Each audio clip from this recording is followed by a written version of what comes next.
Right now, you know exactly what time it is. Your whole day is already cut into slots. Wake up, work, eat, scroll, sleep. But for 300,000 years, nobody had a schedule. No clock, no calendar, no boss. Your ancestors woke up with no idea what the day would hold. And here is the part that breaks people's brains. They worked less than you do. Way less. So what did they actually do with all that time? The answer is stranger than doing nothing. Let's start at sunrise. Because nobody wakes them up. There is no alarm, no snooze, no phone on the pillow. The light does it instead, slowly, over about an hour. In 2015, sleep researcher Jerome Siegel ran a study. He looked at 3 groups that still live this way: the Hadza in Tanzania, the San in Namibia, the Tsimane in Bolivia, and he found something nobody expected. None of them slept more than you do. They averaged between 6 and 7 hours a night, but almost nobody in those groups reported anything like insomnia. Here is the difference that actually matters. They woke up warm in a pile of other people. Nobody in that camp slept alone, ever. The first job of the morning is the fire. Somebody kept it breathing all night. If not, somebody is rebuilding it right now. Then people eat whatever survived from yesterday. There is no breakfast because there are no meals. Food is simply eaten the moment it exists. Somebody walks to the water and carries it back. In dry country, that walk can be an hour each way. And then, within an hour of waking, the camp empties out. This is the closest thing they have to a commute. Anthropologist Frank Marlowe spent years living with the Hadza. He measured how far they actually walk in a day. Hadza men cover around 11 kilometers. Women cover around 6, usually with a child on their back. The women are going for plants. And this is not a side job. In most foraging societies, gathered food is the majority of the calories. Tubers get dug out of baked ground with a sharpened stick.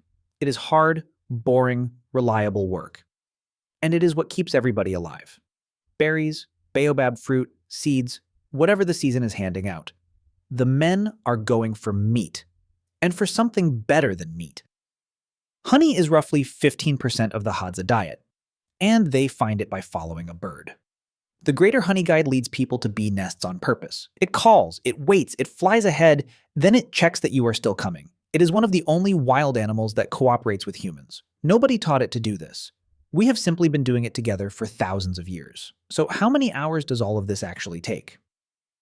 In the 1960s, anthropologist Richard Lee moved in with the Jew hoansi. And he did something nobody had bothered to do before. He timed them. Adults spent about 20 hours a week getting food. That is under 3 hours a day. Marshall Sahlins took that data and gave it a name. He called them the original affluent society. Not because they had a lot of things, but because they wanted very little and got it quickly. Now hold that number next to your own week. And with no clock, how did anyone know what time it was? They used the only clock that had ever existed. The sun and the length of their own shadow. Nobody said 4 o'clock. They said when the shade comes back to the tree. Time was a place the sun was standing in, not a number you were late for. By late morning, the heat arrives and everything stops. This is the part of their day with no equivalent in yours. Hours of nothing. People lie in the shade and let the afternoon happen to them. They nap, they stare, they do genuinely nothing. And they pick things out of each other's hair. Primatologist Robin Dunbar studied grooming in social primates. Some species spend up to a fifth of their day doing it. That is not about being clean. Touching each other is the glue holding the group together. It is relationship maintenance, done with fingers instead of words. There is no slot on your calendar for that. The afternoon is when the invisible work happens. Nothing they own was bought by anyone. Every object existed because somebody sat down and made it. A digging stick has to be hardened in the edge of the fire. Arrow poison gets cooked out of beetle larvae, slowly, over hours. Cordage has to be twisted from plant fiber, one handspan at a time. And stone tools are not something you just pick up and do. Archaeologists who learn to knap flint say it takes years. One wrong strike and the whole blade is rubbish. Then everything breaks constantly, because everything is made of wood, stone, sinew, and skin. So somebody in that camp is always repairing something. The work never really ends. It just never feels like a job. And what about the children? Nobody is teaching them anything. There is no school, no lesson, no adult standing over them. Hadza children move in mixed age packs, and they go out foraging on their own. By middle childhood, they collect a serious share of their own calories. They learn by copying, by failing, and by being laughed at. A 5-year-old handling a sharp blade is completely normal. Nobody supervises them all day because nobody has the time. The word for that today would be neglect. For 300,000 years, it was just how humans grew up. And when it rains, the whole plan dies. Everybody crams under an overhang and waits. You cannot hunt, you cannot dig, you cannot burn anything. So you sit with the same 11 people for 9 hours. Boredom was not a modern invention. It was a survival condition. And it is probably why humans got so good at talking. Late afternoon, the camp fills back up, and now comes the most important hour of the entire day. The food gets shared out, and that sharing is not kindness, it is insurance. If you hunt today and come back with nothing, somebody else fed you. Tomorrow, it goes the other way. In a world with no fridge, there is only one place to store meat. You store it in other people, which is also why showing off is dangerous. Among the Jew hoansi, a hunter who brags about a kill gets mocked. Richard Lee called it insulting the meat.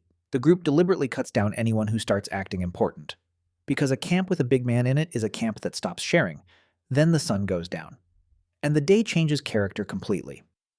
In 2014, anthropologist Polly Weissner published something genuinely strange. She had recorded Juhansi conversations across day and night. Then she counted what people were actually talking about. In daylight, the talk was practical and often sour. Complaints, arguments, land, food, and who did what to whom. At night around the fire, 81% of it was stories. Same people. Same camp. Same day. The fire changed the subject. Daylight is for logistics. Firelight is for meaning. This is where the myths came from, and the jokes, and the dead relatives, and the map of the world. 4 hours a night, every night, for thousands of generations. That is not entertainment.